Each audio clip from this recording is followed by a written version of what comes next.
ఈ రోజు మనతో పాటు స్టూడియోలో ఉంది సీనియర్ జర్నలిస్ట్ ఇమంది రామారావు గారు. నమస్కారం సార్. నమస్తే బాబు.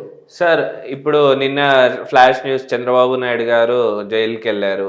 కానీ పవన్ కళ్యాణ్ గారు ఆయనకు సపోర్ట్ చేస్తా విజయవాడ వస్తుంటే ఆయన తగ్గించి ఆయన రానివ్వకుండా చాలా రచ్చరచ్చ చేశారు కదా సార్. దీన్ని ఎలా చూడొచ్చు అంటారు సార్? వీళ్ళు అంటున్నట్టుగా ఓ సైకో మెంటాలిటీ అండి. సైకో మెంటాలిటీ అంటే అవతల వాళ్ళు బాధపడుతుంటే ఆనందించే మెంటాలిటీ.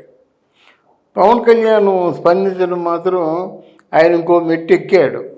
ఎందుకంటే ఒక నాయకుడిగా ఉంటూ జనరల్గా ఏం చేస్తారంటే మనకెందుకులే ఆయన మీద యాక్షన్ తీసుకున్నారు కదా, మనం ఈ వ్యవహారంలో దిగితే మనం చెడ్డవుతాం అనే ఆలోచనతోనే చాలామంది ఉంటారు. ఎవరు ప్రత్యక్షంగా జనం ముందుకు రాలేరు. రావాలంటే కలేజా కావాలి. ఆ కలేజా పవన్ కళ్యాణ్కి ఉంది అనిపించుకున్నాడు. తర్వాత నేను ఆంధ్రదేశం వస్తున్నానయ్యా, నిన్నే పాకిస్తాన్ పోవడం లేదు, పాకిస్తాన్ నుంచి రావడం లేదు, నన్ను ఎందుకు ఆఫ్ చేస్తారని చెప్పేసి ప్రశ్నించాడు. ఆ ప్రశ్నించే విధానం కూడా చాలా గొప్పది.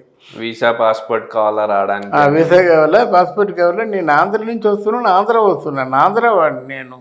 అది తర్వాత ఏంటంటే ఆధార్ కార్డు కూడా ఆంధ్రాకి మార్చేశాడు. ఇక్కడ మన తెలంగాణలో ఉందని కొంతమంది కుచితంగా ఆలోచించే వాళ్ళు ఏమంటారు, నీ ఓటు తెలంగాణలో ఉంది అంటారు కదా, అలా కాకుండా ఎప్పుడో మార్చేశాడు. ఓటు ఆంధ్రాలో ఉంది, ఆధార్ కార్డు కూడా ఆంధ్రాలో ఉంది, మరి ఎందుకు పంపించరు? అదే ప్రశ్న.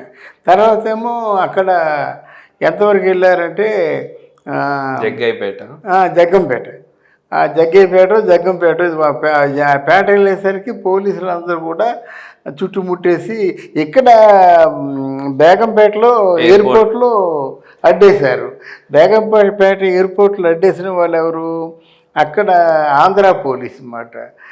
అది తప్పించుకొని సరే ఫ్లైట్లో వెళ్ళడం ఎందుకని మామూలు కారులోనే వెళ్ళిపోయాడు. అక్కడ కారులో జగ్గంపేటలో అడ్డేశారు. ఇంకా అక్కడి నుంచి కరెంటు తీసేయడం, నానా ఇబ్బందులకు గురి చేశారన్నమాట. ఇక్కడ ఏమైందంటే ఎందుకు అరెస్ట్ చేశారు అని ప్రశ్నించేవాడు ఎవరు లేకపోయాడు. ఆ ప్రశ్నించేటువంటి పవన్ కళ్యాణ్కి ఎవరు సమాధానం చెప్పడం లేదన్నమాట. ఒకటి. రెండవది ఏంటంటే పవన్ కళ్యాణ్ ప్రశ్నించే ప్రశ్నలకి దేనికి సమాధానం చెప్పలేదు కదా, దబాయింపు సెక్షన్ ఒకటి ఎందుకంటే ఆయన నేరం చేశాడు, శిక్ష పడుతుంది, ఎవరిని కూడా మాకు మినహాయింపు లేదు, ఇది పైనుంచి వచ్చిన ఆర్డర్స్ అంటే పైనుంచి ఎక్కడి నుంచి? పైనుంచి అంటే ఎక్కడి నుంచి? మోదీ గారు ఆర్డర్ చేశారా? నిఘా విభాగం ఆర్డర్ చేసిందా? సిబిసిఐ ఆర్డర్ చేసిందా? ఎక్కడి నుంచి చెప్పాలి కదా. చెప్పినప్పుడు అరెస్ట్ చేసినప్పుడు మీకు అసలు ఎఫ్ఐఆర్లో ఆయన పేరు లేదుగా. ఈ కేసు విషయంలో మిగతా 26 మంది పేర్లు ఉన్నాయి, కానీ ఈయన చంద్రబాబు నాయుడు పేరు లేదు కదా. మరి ఎవరు అరెస్ట్ చేయమని చెప్పారు? జగన్మోహన్ రెడ్డి. ఆ పేరు మీరు బయటికి చెప్పలేరు, కానీ అరెస్ట్ చేసి పైశాచిక ఆనందాన్ని పొందుతారు. అదే కదా. ఆ ప్రశ్న గట్టిగా అడిగారన్నమాట. ఎందుకు మీకు ఎఫ్ఐఆర్లో పేరు లేదు? దీనికి అంటే మీరు ఈ తాలూకు ఈ స్కామ్ ఎంత? 118 కోట్లు.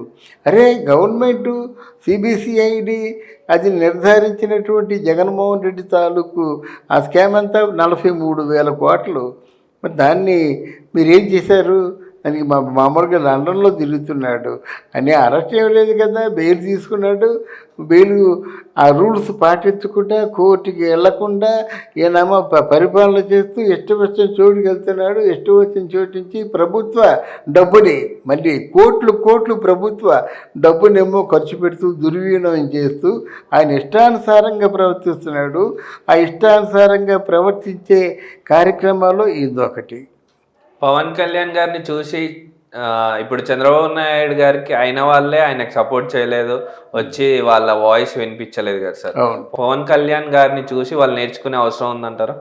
తప్పకుండా అండి. ఎందుకంటే ఇక్కడ ఏమైందంటే చంద్రబాబు నాయుడిని చూసి ఇక్కడ లోకేష్ కొంచెం మెతకబడ్డాడు. రాజకీయాల్లో డూ ఆర్ డై అండి, చంపడమో చావడమో ఏదో చేయాలి. ఆయన జైల్లోకి వెళ్ళేటప్పుడు ఆ దుఃఖాన్ని తట్టుకోలేకపోయాడు. దానికి కారణం ఏంటంటే 41 సంవత్సరాలు రాజకీయాల్లో ఉన్నాడు. ఏనాడు కూడా అంటే మక్కువని విశ్వాసంతో ఉండేవాడు. ఇప్పుడు ఒంట్లో బాగాలేదు, ఆరోగ్యం బాగాలేదు, ముసలి వయసులో అది ఇప్పుడు ఎలా ఉంటుందండి? మూలుగే నక్క మీద కొబ్బరి పండు పడినట్టు ఉంటుంది కదా, అందువల్ల బాధపడ్డాడు అన్నమాట. బాధపడితే మిగతా నాయకులు ఏమైపోతున్నారండి? ఇప్పుడు బాలయ్య గట్టిగా మాట్లాడచ్చు, అలాగే తారక్ కూడా గట్టిగా మాట్లాడచ్చు. ఎందుకంటే ఇప్పుడు మాట్లాడకపోతే ఇంకెప్పుడు మాట్లాడతాడు? ఇదే కదా నీడ్ ఆఫ్ ది డే. అంటే ఈరోజు ఖచ్చితంగా నువ్వు బయటకు వచ్చి మాట్లాడాలి. వేషాలు వేస్తున్నారా మా మామయ్య మీద ఇలాగ మీరు ఇట్లాంటి యాక్షన్ తీసుకున్నట్టు మేమందరం కూడా ప్రజాక్షేత్రంలో దిగుతాం. ప్రజలే నిర్ణయిస్తారు. ప్రజలు నియమించిన అంతిమ నిర్ణయాలు ఎవరు లేరు కదా. సుప్రీంకోర్టు జడ్జిల కంటే ప్రజలు గొప్పవాళ్ళు. ఆ స్లోగన్ ఎత్తుకున్నట్టయితే ఎలాగుండేది?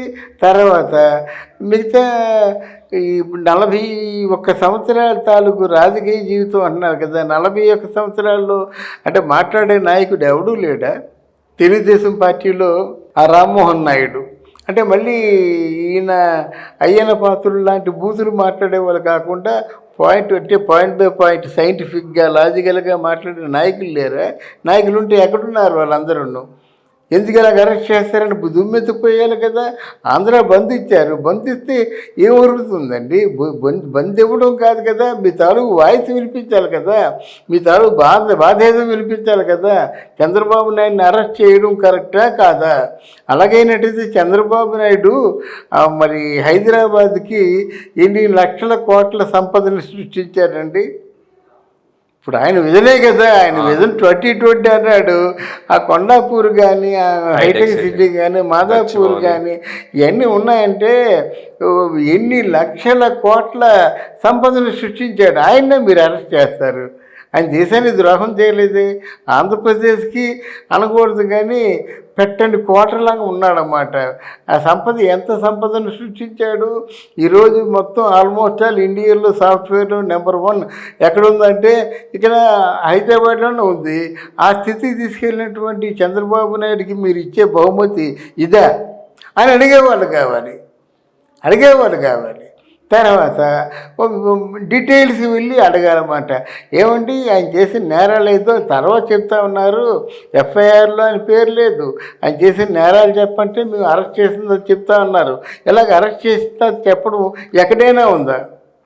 ఎక్కడైనా జ్యుడిషియరీలోనూ ఎక్కడైనా అరెస్ట్ చేసిన తర్వాత ఇలా చెప్పడం ఉందా? అంటే అన్యాయంగా అమాంతంగా మీరు మీ దౌర్జన్యంగా అరెస్ట్ చేస్తే చెల్లుతుందా? ఇలాగ అడిగేవాళ్ళు కావాలి. అడగకపోయేసరికి పవన్ కళ్యాణ్ ఒక్కడే అయిపోయాడు. అడగడానికి వచ్చిన పవన్ కళ్యాణ్ ఏమో ఇలా అడ్డగించి ఇబ్బంది పెడుతున్నారు. అయితే ఏంటంటే ఇప్పుడు పవన్ కళ్యాణ్ వల్లే అవుతుంది. పవన్ కళ్యాణ్కి మిగతా నాయకులకి కేంద్ర నాయకుల దగ్గర ఎంతైతే హోల్డ్ ఉందో అంతకంటే పెద్ద హోల్డ్ పవన్ కళ్యాణ్కే ఉంది. పవన్ కళ్యాణ్ ఖచ్చితంగా చంద్రబాబు నాయుడిని విడిపిస్తాడు.